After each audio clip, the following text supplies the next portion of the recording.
நான் சொன்ன மாதிரி உங்க 3 பேர் பேர்ல தான் ரெஜிஸ்டர் ஆகும். அருண் அண்ணாவும் நீங்களும் தான் பாத்துக்க போறீங்க. இந்த அம்மா வந்தா நமக்கு ஆப்பாயிடுவேன். நான் ஒன்னும் சொத்துக்காக சொல்லல. போட்டினா ஒரு ஸ்பிரிட் இருக்க வேணாமா, அதுக்காக தான் சொன்னேன். ஆனந்து, உனக்கே டஃப் தரா பாத்தியா? இது உன் உருட்டை விட செம்ம உருட்டுடா. அண்ணி, தீபா எங்க? அது இவ்வளவு நேரம் இங்கதான் இருந்தாங்க. அவ எங்க இங்க இருந்தா? நீ உள்ள போனவனே சம்பிரதாயத்துக்காக கொஞ்ச நேரம் இருந்துட்டு அப்புறம் கிளம்பி போயிட்டா. அவளுக்கு பீச்சு காத்து ஒத்துக்கலன்னு அவ நேத்தே சொல்லிட்டு இருந்தா. ஒருவேளை அதான் ரூமுக்கு போயிட்டா போல. இதெல்லாம் இனிமேதான் கார்த்தி அவ பழகணும். பழகிடுவா. ஆமா ஆமா, பழகிட்டாலும். வாங்க போய் அடுத்த வேலையை பாப்போம். ஆமா ஆமா, அப்பா பாஸ் சொல்லிட்டாரு, வாங்க போலாம்.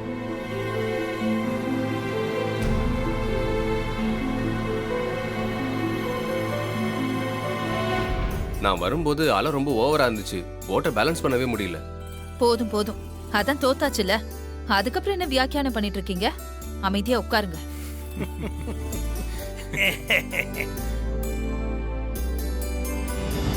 கார்த்தி, தீபாக்கு கால் பண்ணியாப்பா? ரூம்ல இருந்தா வர சொல்ல. பண்ணேன்ப்பா. மெடிக்கல் ஷாப் வரைக்கும் போயிருக்கேன்னு சொன்னாங்க. என்னாச்சு? ஏதோ தலைவலி, டேப்லெட் வாங்கிட்டு வர போனதா சொன்னாங்க. நான் வரவான்னு கேட்டேன். நானே வந்துடுறேன்னு சொன்னாங்க. இப்போ வந்துருவாங்க.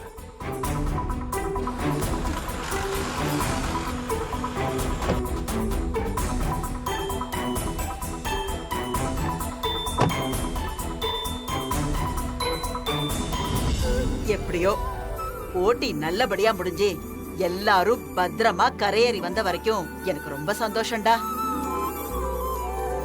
இத பாரு அடிய பாதம். சொல்லுங்கப்பா. இது பாஸோட பாட்டி. சொன்ன மாதிரியே பொறுப்பா போட்டியை நடத்தி முடிச்சதுக்கு என்னுடைய வாழ்த்துக்கள். Thank you thank you.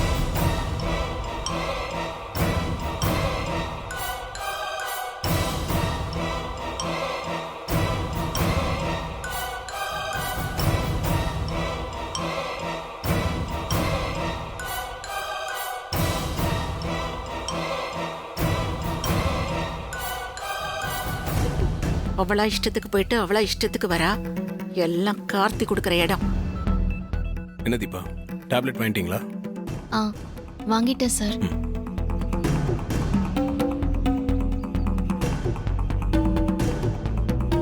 மேடம், டேப்லெட் வேணா என்கிட்ட கேட்க வேண்டியதானே? நான் நம்ம பசங்களை விட்டு வாங்கிட்டு வர சொல்லியிருப்பேன்ல. இல்ல சார், பக்கத்துல கடை இருக்குன்னு நினைச்சு போயிட்டேன். மா, தலைவலி தேவலாமா? பரவாயில்ல பாட்டி. இங்க பாரு தீபா, போட்டியில யார் ஜெயிச்சதுன்னு தெரியுமா உனக்கு? ஓ வீட்டுக்காரன் தான்.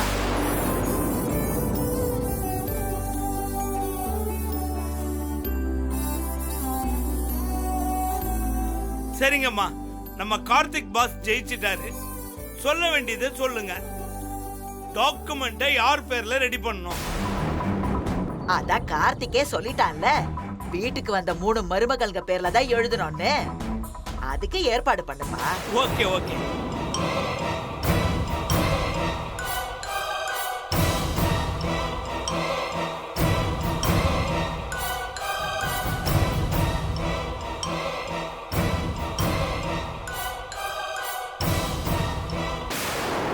அடிய பாதம், சொல்லுங்க பாஸ்.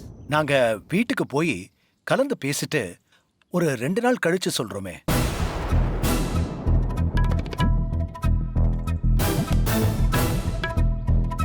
என்னப்பா திடீர்னு இப்படி சொல்லிட்டீங்க?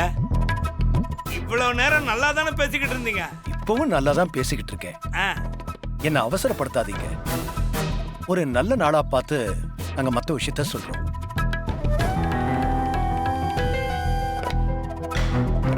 இதோ பிரேக் போட்டாச்சு. அப்பா, இப்படி திடீர்னு டிலே பண்ணா வேற பார்ட்டிக்கு வந்து வாங்கிட்டு போயிடுவாங்கப்பா. ஆமாம் பாஸ், நல்ல ஆப்பர்ச்சுனிட்டி. கையோட பேசி முடிச்சு ஒரு டோக்கன் அட்வான்ஸ் மாதிரி கொடுத்துட்டு போயிடுங்களா? பெரிய அமௌண்ட் இல்லையா அடிய பாதம்? அத சட்டுன்னு பேசி முடிவு பண்ண முடியாது. நாங்க இன்னும் விசாரிக்க வேண்டியது நிறைய இருக்கு.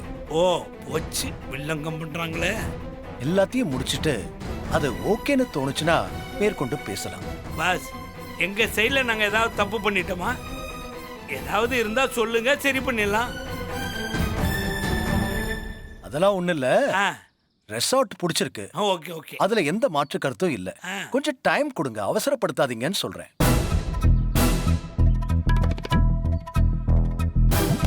சரிங்க பாஸ், நல்லா யோசிச்சுட்டு நல்ல முடிவா சொல்லுங்க. சரிப்பா, நம்ம எல்லாரும் புறப்படலாம். நம்ம பெட்டியெல்லாம் எடுத்துட்டு கிளம்புங்க. பாஸ், நான் என்னைக்குமே உங்க ஏடிஎம் தான். நீங்க தான் எனக்கு எப்போதுமே பாஸ். சந்தோஷமா போயிட்டு வாங்க. வாங்க வாங்க. வரேன் சார். வாங்க போலாம். எங்க பாட்டியை காணோம்? பாட்டியம்மா வா. இங்க இருக்கேன்டா. ஆ, அடியபாதம், ஆ, நான் கொஞ்சம் கூட குறைய பேசியிருந்தாலும் ஆ. அதையெல்லாம் மனசுல வச்சுக்காதப்பா. அப், உம், ஆ. செல்வி, செல்விமா, ஐயோ, உனக்கு ஞாபகம் இருக்கா? என்ன விட்டுரு. Damn it. ரூம்ல வந்து தங்கி ரெஸ்ட் எடுத்து நல்லா ரெசார்ட்ஸை சுத்தி பார்த்துட்டு ஃபுல்லா தின்னுட்டு யோசிக்கிறேன்டா போறீங்க. இருங்க, நல்ல முரட்டு பில்லா ரெடி பண்றேன். ஐயோ, கமிஷன் போச்சே. ஆச்சியா,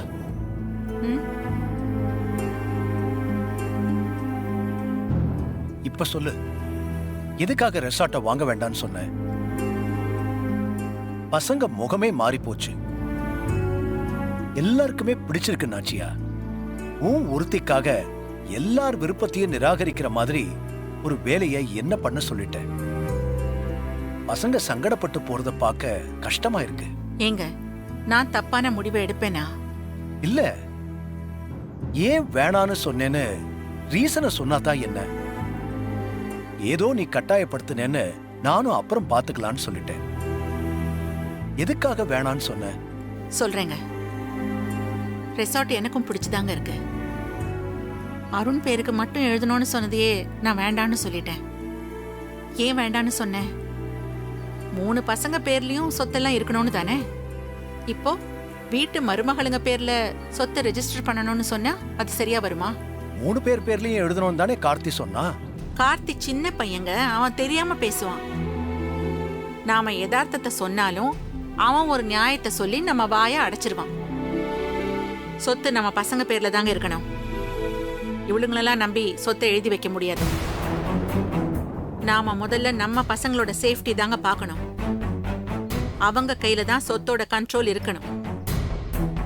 சும்மா இருக்கிறவங்க பேர்ல சொத்தை எழுதி வச்சா அதுக்கப்புறம் அவங்களோட போக்கே மாறும்.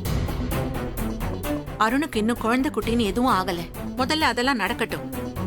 அப்புறம் வேணும்னா குழந்தைங்க பேர்ல எழுதி வைக்கலாம். சரி வாங்க, நேரத்தோட கிளம்பலாம்.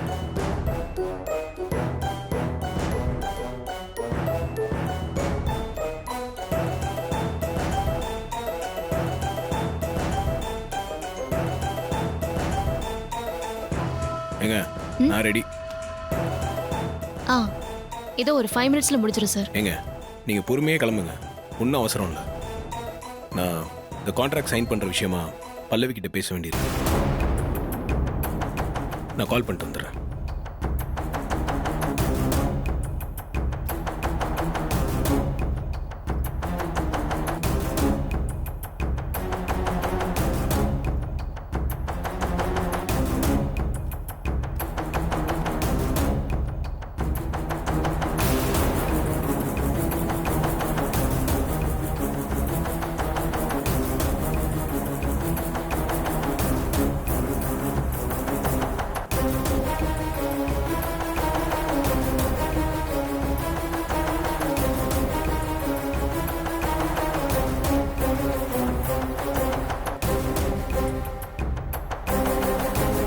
ஃபோன் அட்டன் பண்ணலங்க. லாஸ்ட் டைம் மாதிரி அவங்களே மிஸ் கால் பார்த்துட்டு கூப்பிட்டா தான் உண்டு. சாரி சார், நான் ஆல்ரெடி அந்த சிதம்பரத்தோட ஸ்டுடியோவில் போய் பாடிட்டு வந்துட்டேன். உங்களுக்கு என்னால் தீபாவாவும் உண்மையாக இருக்க முடியல, பல்லவியாவும் உண்மையாக இருக்க முடியல. லாஸ்ட் டைம் மாதிரி அவங்க லாஸ்ட் மினிட்ல வந்து பாடாமல் கொஞ்சம் முன்னாடி வந்து பாடினாங்கன்னா நல்லாயிருக்கும். பார்ப்போம். சரிங்க, வாங்க நம்ம கிளம்பலாமா? இதோ வந்துடுறேன் சார்.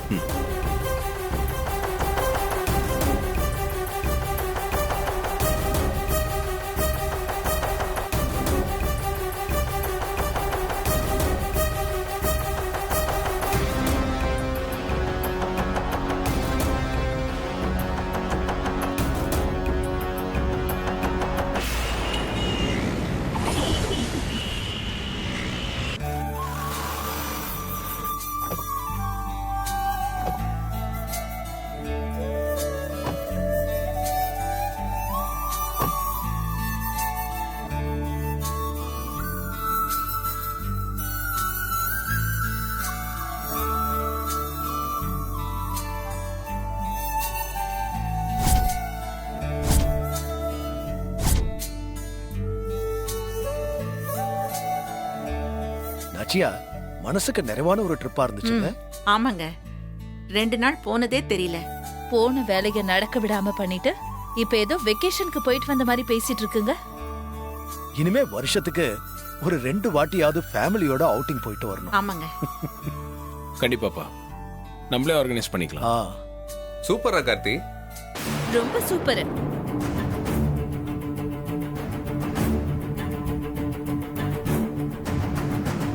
ரொம்ப சூப்பருங்க. ஏன்னா நாம இப்ப ஃபேமிலி அவுட்டிங் போறதுக்கு தானே பிளான் பண்ணி போயிட்டு வந்தோம்.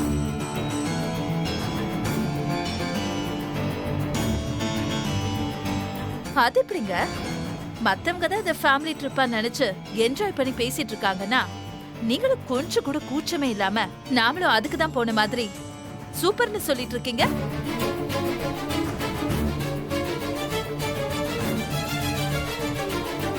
நீங்க இப்படி இருக்கிற வரைக்கும் உங்க பேச்சுக்கும் முடிவுக்கும் எப்படி மரியாதை இருக்கும்? எல்லாம் என் நேரம். ஐஸ்வர்யா, வா இப்படி. பரவாயில்ல அத்தை, என்னன்னு சொல்லுங்க அத்தை. என்ன வீட்டுக்குள்ள நுழைஞ்சதும் பிரச்சனை பண்ணணும்னு யோசிச்சுக்கிட்டே வந்தியா? அத்தை, பிரச்சனை பண்ணணும்னு நினைச்சிருந்தா அதுக்கே வீடு வரைக்கும் வெயிட் பண்ணிருக்க போற. ரெசார்ட் வாங்க வேணான்னு முடிவு எடுத்துட்டு அதுக்கு ஏதோ சாக்கு போக்கு சொல்லி மாமா பேசினார்ல, அதை கேட்டப்பவே பிரச்சனை பண்ணிருப்பேன். வேணாம்னு முடிவெடுத்தோமா? அப்படியா நான் சொன்னேன்? வீட்டுக்கு போய் கலந்து பேசிட்டு அப்புறம் ஒரு முடிவுக்கு வரோம்னு தானே சொன்னேன். இதான் மாமா சாக்கு போக்கு. இப்ப என்ன, அந்த ரிசார்ட் வாங்கிட போறீங்களா என்ன? வேண்டான்னு முடிவு பண்ணதால அது இதுன்னு சொல்லி கூட்டிட்டு வந்துட்டீங்க. என்ன அதை இதை சொல்லி உன்னை கூட்டிட்டு வந்துட்டாங்க? என்ன ரெசார்ட் வாங்குறதெல்லாம் ஏதோ பெட்டி கடையில கம்மர் கட்டு வாங்குறதா நினைச்சிட்டு இருக்கியா? போன உடனே காசை கொடுத்து ரெஜிஸ்ட்ரேஷன் பண்ண முடியுமா? நான் ஒண்ணு உங்களை கையோட ரெஜிஸ்ட்ரேஷன் முடிக்கணும்னு சொல்லல அத்தை. நீங்க வாங்குற ஐடியால இல்லன்னு தான் சொல்லிட்டு இருக்கேன். அப்படின்னு நீயே நினைச்சுக்கிட்டு பேசினா யார் என்ன பண்ண முடியும்? அத்தை, ரெசார்ட் நீங்க வாங்குங்க, வாங்காம போங்க. எனக்கு அத பத்தி எல்லாம் கவலை இல்ல. எனக்கு என் வீட்டுக்கார பேச்சுக்கு இந்த வீட்ல மரியாதையே இல்லைங்கிறத நினைக்கும் போதுதான் கஷ்டமா இருக்கு.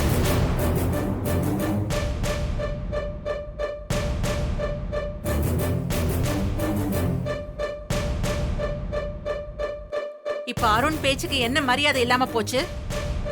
அவனோட விருப்பத்தை மதிச்சதுனாலதான் ரெசார்ட்டை பாக்குறதுக்காக போனோம். அப்படியா அத்தை? அருண் சொன்னதும் நீங்க ரிசார்ட் பார்க்க ஒத்துக்கிட்டீங்களா என்ன?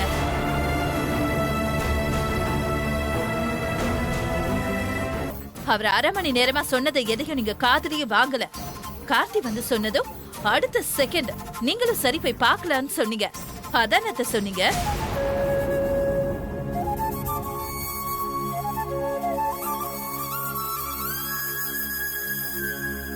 ஏ ஐஸ்வர்யா, இது இப்ப தேவையில்லாத பேச்சு. நீ வா, ரூமுக்கு போலாம். இருங்கங்க, நீங்க தான் பேச மாட்டீங்கன்னா ஏன் வாயை அடைச்சா எப்படி? அருண் இருப்பா, அதான் வார்த்தைன்னு வந்துச்சுல, அவ என்னதான் சொல்றான்னு நாமளும் பாப்போம். நீ சொல்ல ஐஸ்வர்யா, உனக்கு என்னெல்லாம் சந்தேகம் இருக்கோ மொத்தமா கேட்டு, அப்பதான் என்னால பதில் சொல்ல முடியும். பதில் தான் எப்படியும் சொல்லிருவீங்களே அத்தை, அதுவா கஷ்டம்? பேச்சுக்கு தான் உங்க 3 பசங்களும் ஒண்ணுன்னு சொல்லுவீங்க. ஆனா அப்படி நான் ஃபீல் பண்ணதே இல்ல. நீங்க பார்ஷியாலிட்டியோட தான் நடந்துக்கிறீங்க. ஏங்க கேட்டிங்களா? பார்ஷியாலிட்டி பாக்குறேனா? எப்படி வாய் கூசாம சொல்றா பாருங்க. பாரு ஐஸ்வர்யா, நாச்சியா எப்போ அப்படிதான். பிள்ளைங்களை பிரிச்சு பார்த்ததே கிடையாது. எல்லாருக்கும் ஒரே மாதிரி தான் பார்த்து பார்த்து பண்ணுவா. நீ வேற எதுல வேணும்னாலும் நாச்சியா மேல குத்த சொன்னாலும் நான் யோசிப்பேன். ஆனா குழந்தைங்க விஷயத்துல அவளை குறை சொல்லாத, நான் ஏத்துக்க மாட்டேன். மாமா, நான் ஒன்னும் அத்தைய குறை சொல்லணுமேன்னு யோசிச்சு குறை சொல்லல. என் வீட்டுக்காரர் விஷயத்துல அத்தை பாரபட்சமா இருக்காங்கன்னு தான் எனக்கு ஃபீல் ஆகுது.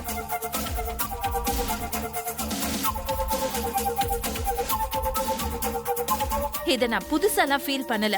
ரொம்ப நாளாவே எனக்கு இந்த எண்ணம் இருக்கு. அதுக்கு என்னால பல இன்ஸ்டன்ஸ் சொல்ல முடியும். இப்ப வேற எதுவுமே வேண்டாம் மாமா. இந்த ரிசார்ட் விஷயத்தையே எடுத்துக்கங்க. இந்த ஐடியாவை சொன்னது அருணா இல்லாம இருந்திருந்தா அத்தை கையோட ரெஜிஸ்ட்ரேஷன் முடிச்சிட்டு வந்தாலும் வந்திருப்பாங்க. எனக்கு தெரிஞ்ச ரிசார்ட் அவங்களுக்கு பிடிச்சிருக்கு. ஆனா அருணுக்கு வாங்கி கொடுக்க அவங்களுக்கு மனசு இல்ல.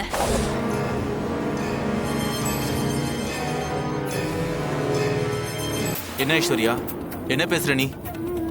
எங்க அம்மா அருண் ஏதோ 2ஆம் பட்சமா பாக்குற மாதிரி பேசுற நீ. மீனாட்சி அக்கா, உங்க வீட்டுக்காரரையாவது சுதாரிப்பா இருக்க சொல்லுங்க. நான் உங்களுக்கும் சேர்த்து தான் பேசிட்டு இருக்கேன். இப்ப என்ன நீ அம்மா எனக்கு மட்டும் தான் முக்கியத்துவம் கொடுக்குறாங்கன்னு சொல்றீங்களா? அதுதானே உண்மை கார்த்தி. உங்களுக்கு முக்கியத்துவம் கொடுக்க கூடாதுன்னு நான் சொல்லல. எனக்கு என் வீட்டுக்காரருக்கு முக்கியத்துவம் கிடைக்கணும், அவ்வளவுதான். நான் அதுக்காக தான் பேசிட்டு இருக்கேன்.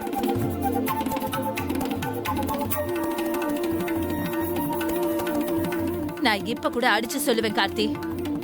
நீங்க இந்த ரிசார்ட்டை பாத்துக்கிறதா சொன்னீங்கன்னா அத்தை கண்ணை மூடிட்டு ரெஜிஸ்ட்ரேஷனுக்கு ரெடியா இருப்பாங்க.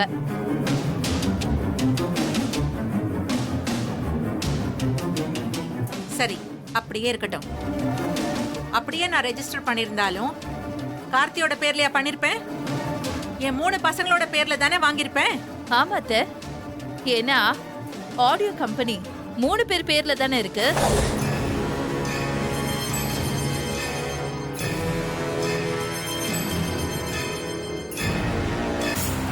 அண்ணே, ஆடியோ கம்பெனியோட இன்வெஸ்ட்மெண்ட் என் சோர்ஸில் தான் கொடுத்துருக்கேன். நான் வீட்டில் இருந்து ஒரு பைசா வாங்கலை. எங்க கேட்டிங்களா?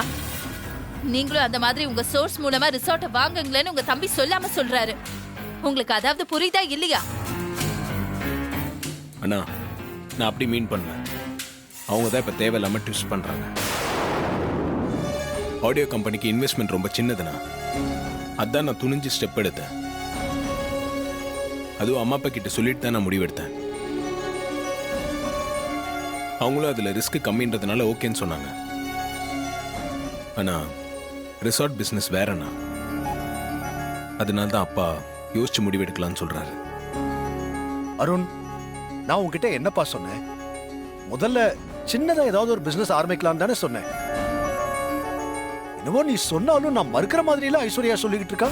மாமா, கார்த்தி ஆடியோ பிசினஸ் எதனால மாமா சூஸ் பண்ணாரு? இன்வெஸ்ட்மெண்ட் கம்மிங்கிறதுனாலயா? இல்லல, அவருக்கு மியூசிக் ஃபீல்ட்ல இன்ட்ரெஸ்ட் ஜாஸ்தி. அதனால அவர் அதை பேஸ் பண்ணி ஒரு பிசினஸ் ஸ்டார்ட் பண்ணாரு.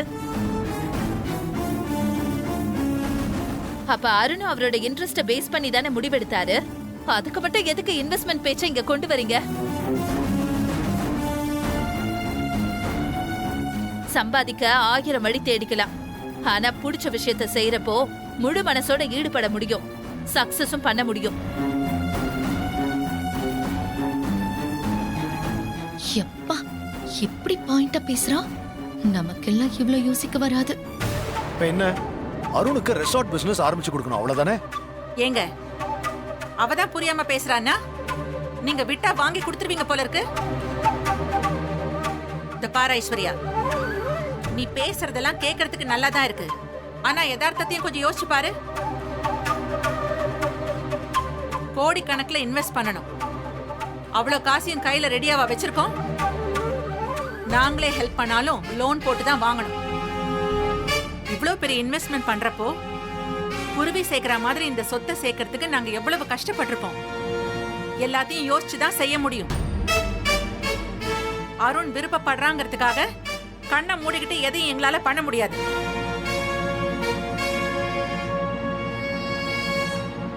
அப்படி விரும்புறான்னா அந்த ஃபீல்டுக்கு போய் ஒரு 6 மாசத்துக்காவது அந்த அனுபவத்தை தேடிக்கிட்டு வர சொல்லு.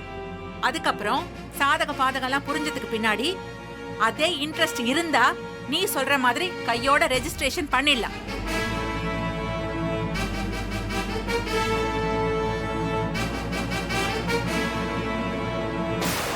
இப்ப எல்லாரும் போங்க, போய் ஆக வேண்டிய வேலையை பாருங்க. வாங்க, அதான் சொல்லிட்டாங்கல்ல.